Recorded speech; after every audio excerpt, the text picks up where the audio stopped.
had to make good arguments, and that they were quite good at. There were some false starts, but there were also some good starts. They focused on state legislatures at first because they correctly knew that the Constitution put this in the hands of the states. But after the Civil War, in 1872, there was a presidential election. And what had happened in the meantime was the 14th Amendment to the Constitution had been passed. And the 14th Amendment begins with a clause that guarantees to all American citizens the privileges or immunities of citizenship. And Susan B. Anthony, who was another great in this struggle, she interpreted the 14th Amendment to give women the right to vote. She said correctly, I'm a citizen, and the right to vote is one of the privileges or immunities of citizenship.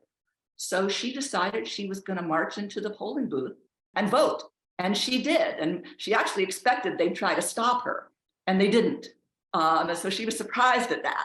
And then like 2 weeks later, she got arrested for voting without proper credentials. And in the meantime, a few other women around the country had done the same thing. And the issue made it up to the Supreme Court, and the Supreme Court said, no. 14th Amendment does not give women the right to vote. At that point, they decided they were going to focus on amending the Constitution. That then became eventually, and it took decades, that became the 19th Amendment.